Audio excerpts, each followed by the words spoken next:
Okay guys, today we will have the review of the Caterpillar 325L as requested by you guys on Facebook. Um, this model was produced in the 90s. It is made by NZG and 1/50th scale. This exact model was produced in 1992. I got this with a wooden desk plate with some pens, and it also came with a bunch of trading cards. I believe I got that for $125. You can still get one on eBay. It's attached to the base. All you have to do is undo a very long screw, but I'll get to that later. So, my first impressions of this machine is I absolutely love the 325s. The 325L, I love it because it's the only machine in my collection with this logo, and I love the logo. If you guys know me, I love 90s Caterpillar equipment. I love Caterpillar equipment in general, but the 90s stuff really sticks out. Like the F-Series loaders, I always like those. I think the design just goes really well. But anyways, so uh, let's get started in the review. And we're going to start off on the other side of the machine. But as always, we're going to start off at the action end. The bucket, it will only curl out to that point, which I really could care less, and it will curl in this far. Once you raise the boom up here, let me adjust the camera. It will go up that far, and I will show you the digging depth, which is that far. There is a side view. The bucket, it's a 5-tooth bucket. It doesn't really have that much wear plating on the side here, but the teeth are cast in quite well. And under the bottom, it does show some wear, or not some wear, but some dirt marks from the previous owner. It has some wear plating on it. The cylinders, they're a little bit out of color compared to the rest of the boom, but it's typical for NZG cat models. It has these see-through rivets, which you can see through, but it does hold them all together well. The cylinders aren't shiny as you would see today, like on a modern style model. Actually, they give a sort of like a rusted look. There's a few paint chips. Now, the boom itself, one thing I do not like about NZG excavators from back when they produce cat models is this hollow boom. I think that draws away, but it is thick enough so it will not bend. So you don't really have to worry about that.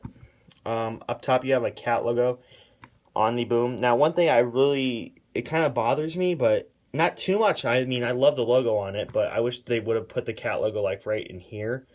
Now, honestly, I've never seen a cat 325L, in real life, but I'm pretty sure the logo would be more centered on the boom. But the stick, in my opinion, on it is a little bit short for the boom size, but I mean, it's still a pretty nice model nonetheless. Going to the back of the boom, it does have cast-in hydraulics, which you have to remember, this does not have the flexible hoses of a modern-day model like you would expect. Remember, this model was produced in 1992. Well, at least mine was. It says on the bottom, by the way. So I'd say this is pretty good for back then. Anyways, the cab, it has just a seat in it. There's not even a seat. Sorry. It's just blank on the inside, but the blue glass, the tinted typical NZG glass, is actually pretty nice and covers it up quite well. All old NZG models have this blue glass on it. I should be more specific and say cat. All these logos on here are stickers except for the boom decals, but the rest is just stickers. This cat logo, in my opinion, is a little bit small, but I mean, it really doesn't matter to me. And then we have 325L here and this yellow line running through it, which I love the detail on it. It's not just a sticker, it's actually casted in, which you could probably tell. It's really nice. That design of the backside was continued through the B series, but discontinued with the C series. It swings 360, obviously, so just to show you that. And on the counterweight, you have this amazing power stripe, as they call it, red line going around it, and it's very vivid coloring on it. And a big cat logo on the counterweight, which I love very much. This does have really nice yellow coloring to it, and I love it. On this side, you have 325L, undersized cat logo in my opinion, and a metal handrail. And on your battery box and the red line, the power stripe logo runs all the way to the front of the battery box. No lights, no flexible hydraulic lines, but it is pretty nice. The car body is pretty loose. There's your step up. And it does have pretty decent wear plating. It has your serial number on the top, 1290. One thing I love the look of the machine from this side, mainly because of the way the cab looks. I mean, I think it looks a little bit more aggressive than you would see today. Really, in my opinion, you cannot beat the 90s Cat excavators. They just look awesome. Now to the undercarriage. It does have linked rubber tracks. There is no real detail on it. The idler does not have any detail. It's just, riveted plain wheels, I guess you'd say, or round bits. You do have roller detail on top and bottom. They look pretty cool. I'll take the track off here for you. You can see it is linked. So I am kind of careful with it because I'm afraid that one of the links will break, but still pretty nice nonetheless for a 90s model, and it's pretty easy to put back on. There is no tensioner or anything. Tensioner, excuse me. Speaking of the bottom, here's underneath, and you can see clearly 1992. Now, I mentioned at the beginning, I believe either it was in this take or an outtake, that you can get one on a base for, I think it's $125 and a bunch of collector cards. That's the way I got mine from a guy. But anyways, there's the hole that's drilled in the bottom, right in the NZG logo. Number 867, 150 scale, made in Germany, 1992. And the tracks, they do roll very smoothly, as you can tell. All in all, it's a very nice model, and on top of the cab, it's sunroof and Caterpillar logo, which it is a sticker. And one more detail I forgot is this model does have a swing motor on the inside, and all this texture plating, and fuel and oil intakes, I'm guessing, and so on and so forth. One thing now, these paint chips right here are for something. It's that when you put this thing in a transport position, sometimes the teeth, like if you pull it out like that, it will snag on the inside hollow booms, so you gotta be careful of that. But all in all, I love the transport position look on this model. I mean, it looks really cool. Now, let me grab my first gear low boy and put it on there. Let me flip it around real fast. I don't have the truck to go with it. It's on the other side on the table, but there's how it would look on the low boy. It's really cool in my opinion. So anyways, I think my opinions on this model, I know it's taken like forever. If you guys are still here, you guys deserve an award. My opinion on the model is it is a really cool model. If you can get your hands on it, this one or the B series or the C series, definitely go for it. I've been looking forever. Just ask my friend Jesse Burse. Go check out his channel. He's a really good friend of mine, good person, all in all, awesome person.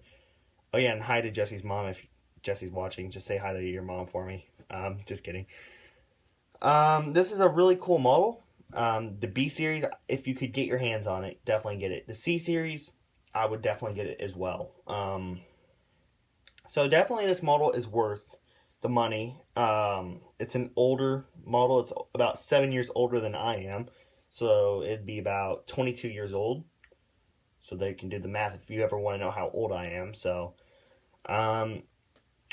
definitely this model is worth picking up if you can get it. The guy on eBay, I think he ships out of Michigan, I think, or something like that. But $125, it will get you this model, a display stand, which I just threw away anyways, and a bunch of collector cards. I can't guarantee that for you guys, but mine did.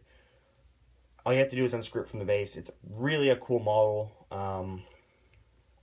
If you get it, you will definitely enjoy it. Downsides to this model, it lacks in detail, but again, it's an early 90s model, so I wouldn't really expect much. The tracks seem kind of fragile in my opinion. If I move it the wrong way or something, I'm afraid I'll break one of the rubber links, but otherwise I think it's a sturdy model overall. Another complaint I have is I think the stick just looks way too short for the boom itself. The undercarriage now in Sal or 328 DLCR's review of the B series, he said that his only complaint is that the undercarriage looks ugly to him. I think it looks perfectly fine, but he did a review on the B series. This is the L series, but really nothing too bad. Nothing I wouldn't expect from a 90s model. I think definitely, again, I'm going to reiterate this. If you can get your hands on one, definitely get it. I think the L series is more common. The BL series is kind of there. I think you have to pay like $2 something for it. I guess. I may have a B series coming in. I may have, just saying. And then the C series I think is really rare.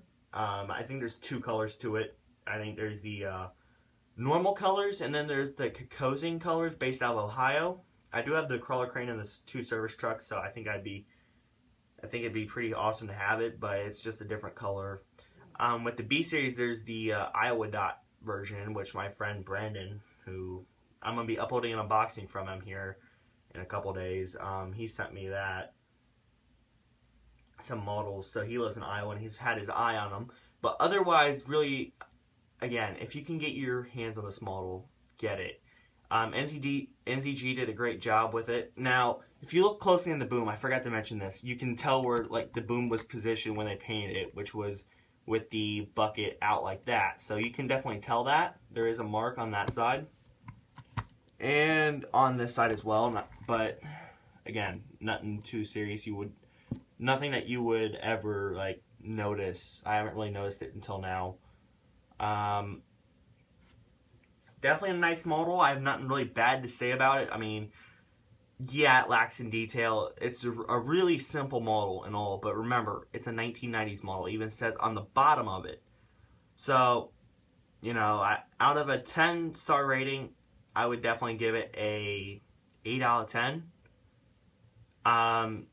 Usually, if it was like a modern model, like Northscott went off and produced a 320 EL, and it had this detail, I would say it's like a 5 out of 10. But you do have to understand, this was an early 90s model, so you shouldn't really expect, oh, there's tons of flexible hydraulic lines, the tracks are metal.